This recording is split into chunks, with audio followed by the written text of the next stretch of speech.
नमस्कार, आप देख रहे हैं ONN न्यूज बुलेटिन। वक्त है बड़ी खबरों का। महाराष्ट्र के बाद अब दिल्ली में कोवैक्सीन की किल्लत, सरकार ने बंद किए सेंटर। यूपी PCS की जून में होने वाली प्रारंभिक परीक्षा समेत जून में होने वाली परीक्षाएं टली।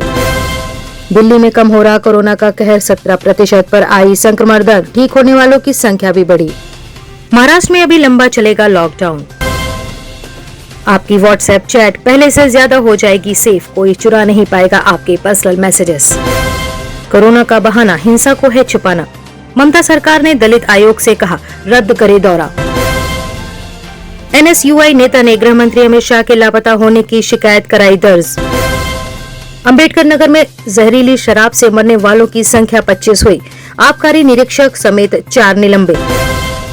18 से 44 वर्ष की उम्र के लोग कोविड-19 वैक्सीनेशन के लिए शाम 6 बजे से 7 बजे के बीच ले सकेंगे अपॉइंटमेंट। अब फोन पर सलाह दे सकेंगे चिकित्सा में योग्यता प्राप्त सभी कर्मचारी, केंद्र सरकार ने दी अनुमति। PCB पर भड़के पूर्व कप्तान जावेद मियांदाद, कहा खुद के लाभ के लिए लोगों की जिंदगी खतरे में डाल रहा है बोर्ड। एंटीबायोटिक्स के ऐसे कॉकटेल को भारत ने मंजूरी, जो कोरोना के लक्षण को करेगा खत्म। कोविड-19 की दूसरी लहर से जूझ रहे भारत के लिए अच्छी खबर, निकल गया पीक लेकिन खतरा बरकरार। भारत में अवैध यूरेनियम बरामद होने पर अब चीन बोला। भारत में पहले की तरह आसानी से नहीं थमेगा कोरोना, साइंटिस्ट की चेतावनी। दिल्ली में गर्मी से राहत, यूपी हरियाणा समेत इन राज्यों में बारिश का अनुमान, जाने मौसम का हाल। राजधानी लखनऊ के KGMU के प्रवक्ता ने दी जानकारी, कोरोना संक्रमण के बाद अब ब्लैक फंगस बना मुसीबत। खबरें विस्तार से।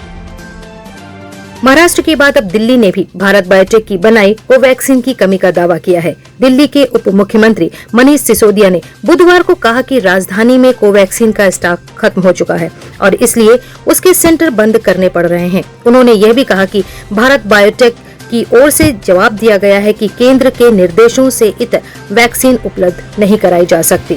हालांकि भारत बायोटेक ने मंगलवार को ही उन राज्यों की सूची जारी की थी जिन्हें वह केंद्र के हस्तक्षेप के बिना सीधे वैक्सीन सप्लाई कर रहा है। इसमें दिल्ली का नाम भी शामिल है। उत्तर प्रदेश लोक सेवा आयोग ने सम्मिलित राज्य प्रवर अधीनस्थ सेवा PCS 2021 की प्रारंभिक परीक्षा को अगले आदेश तक स्थगित कर दिया है। कोरोना संक्रमण को देखते हुए उत्तर प्रदेश लोक सेवा आयोग की PCS प्रारंभिक परीक्षा 2021 और जून में होने वाली सभी परीक्षाओं को स्थगित कर दिया गया है। दिल्ली में कोरोना की दूसरी लहर का कहर अब कम होता नजर आ रहा है। दिल्ली में बुधवार को जहां कोरोना संक्रमण के 13,000 मामले सामने आए और 300 रोगियों की मौत हो गई, वहीं अब संक्रमण दर 17.3% पर आ गई है, जो मंगलवार को 17.76 थी। व्हाट्सएप अपने यूजर्स की परेशानी कम करने के लिए नए फीचर्स लाता रहता है। इसी कड़ी में अब व्हाट्सएप एक नए फीचर की टेस्टिंग कर रहा है। इस फीचर के आने के बाद आपकी व्हाट्सएप चैट पहले से ज्यादा सेफ हो जाएगी। पश्चिम बंगाल सरकार ने राज्य में चुनाव बाद दलितों के साथ अत्याचार के मामलों की जांच के लिए national commission for schedule caste को अपना दौरा रद्द करने को कहा है। सरकार ने इसके लिए कोरोना प्रोटोकॉल का हवाला दिया है। पश्चिम बंगाल सरकार ने सोमवार को कोलकाता हाईकोर्ट में यह भी कहा कि 8 मई के बाद से राज्य में हिंसा का कोई मामला सामने नहीं आया है। वहीं NCSC का दावा है कि उसे 2 मई से अब तक राज्य में दलितों पर हो रहे जुल्म को लेकर कई शिकायती चिट्ठियां मिली हैं। NCSC पिछड़े वर्ग को शोषण से बचाने के लिए बनाई गई संवैधानिक संस्था है। महाराष्ट्र में भले ही बीते कुछ दिनों से कोरोना के केसों में लगातार गिरावट का दौर देखने को मिल रहा है, लेकिन अभी लॉकडाउन से निजात नहीं मिलने वाली।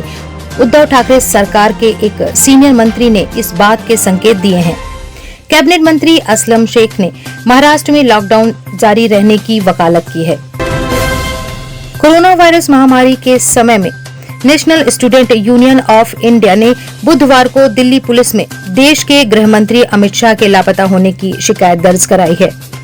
NSUI के राष्ट्रीय महासचिव नागेश करियप्पा ने अमित अनिल चंद्र शाह के लापता होने की शिकायत दर्ज करवाते हुए कहा कि जब देश घातक महामारी से पीड़ित है और देश के नागरिक संकट में हैं, ऐसे में राजनेताओं का यह कर्तव्य है कि वे भारत सरकार या भाजपा सरकार के प्रति ही नहीं बल्कि पूरे देश के प्रति जवाबदेह हों। आजमगढ़ में जहरीली शराब से बुधवार को 5 और लोगों की मौत हो गई है। इससे मरने वालों की संख्या 20 हो गई है। पड़ोसी जिले अंबेडकर नगर में भी 5 लोगों की शराब से मौत हुई है। अंबेडकर नगर में डीएम ने आबकारी निरीक्षक समेत 4 लोगों को निलंबित किया है। इसके पहले थानाध्यक्ष समेत 4 सिपाही निलंबित हो चुके हैं। गिरफ्तार 5 तस्करों के खिलाफ हत्या का मुकदमा दर्ज हो चुका है। आजमगढ़ में सोमवार की रात से शुरू हुआ मौत का यह सिलसिला बुधवार की दोपहर तक जारी रहा। देश में कोरोना वायरस के मामलों में वृद्धि को देखते हुए केंद्र सरकार ने बुधवार को चिकित्सा में योग्यता प्राप्त सभी कर्मचारियों को मेडिकल कार्य शुरू करने का या फिर फोन पर उपचार संबंधी सलाह देने की अनुमति दे दी है। पाकिस्तान के पूर्व कप्तान जावेद मियांदाद ने पाकिस्तान क्रिकेट बोर्ड के यूएई में पाकिस्तान सुपर लीग के बचे हुए 20 मैचों के आयोजन कराने के फैसले पर सवाल उठाए हैं। पीएसएल में 34 मैच खेले जाने थे, लेकिन 14 मैचों के बाद ही टूर्नामेंट को स्थगित करने का फैसला लेना पड़ा। दरअसल टूर्नामेंट के दौरान 7 लोग कोविड-19 पॉजिटिव पाए गए, जिसके चलते टूर्नामेंट स्थगित करना पड़ा। हालांकि पीसीबी को उस समय झटका लगा क्योंकि यूएई सरकार ने कोविड-19 महामारी के कारण पाकिस्तान, श्रीलंका, नेपाल और बांग्लादेश से आने वाले यात्रियों पर बैन की घोषणा कर दी। यह ट्रैवल बैन बुधवार से प्रभावी होगा। कोविड-19 की दूसरी लहर का सामना कर रहे भारत के लिए एक राहत भरी खबर सामने आई है। लगातार 4 दिनों तक भारत में कोरोना के 4 लाख से अधिक मामले सामने आने के बाद अब 2 दिनों से इसमें गिरावट दर्ज की जा रही है। इस महामारी से जूझ रहे देशवासियों के लिए यह एक अच्छा संकेत है। आपको बता दें कि स्वास्थ्य मंत्रालय के मुताबिक देश में बीते 24 घंटों के दौरान 3,48,421 कोरोना के नए मामले सामने आए हैं। इस आधार पर विशेषज्ञ भी इस बात को कह रहे हैं कि देश में कोरोना की दूसरी लहर का पीक अब निकल चुका है। मंगलवार को चीनी विदेश मंत्रालय की दैनिक प्रेस कॉन्फ्रेंस में एपीपी ने पूछा कि पिछले हफ्ते भारतीय सुरक्षा बलों ने महाराष्ट्र के मुंबई से 7 किलो रेडियो एक्टिव यूरेनियम बरामद किया था।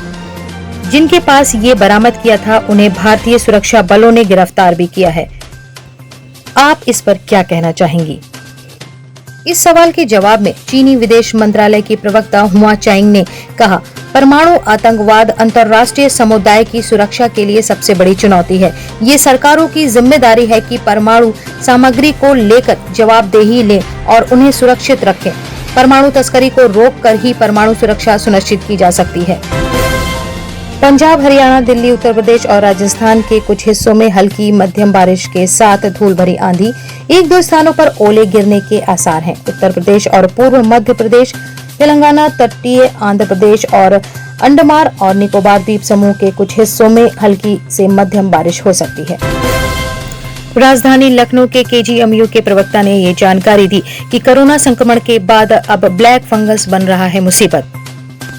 ये इम्यूनिटी लो होने पर शरीर को जकड़ता है। डायबिटीज वाले कोविड के पेशेंट को ज्यादा खतरा होता है। लोगों को डायबिटीज कंट्रोल करने की जरूरत है। ब्लैक फंगस मुख्यतः फेफड़ों में होता है। रोगियों की आंखों के पास सूजन आने लगती है, सांस लेने में तकलीफ, खांसी, बुखार होता है। ब्लैक फंगस के चलते पेट में भी तेज दर्द होता है। फिरोजाबाद के नाखरी ब्लॉक में कोरोना की तीसरी लहर को रोकने के लिए पंचायती विभाग ने की जागरूकता महाअभियान की शुरुआत। जागरूकता महाअभियान में ब्लॉक व जिला स्तर के दर्जनों अधिकारी गांव में टीम बनाकर लोगों को जागरूक करने का कार्य कर रहे हैं।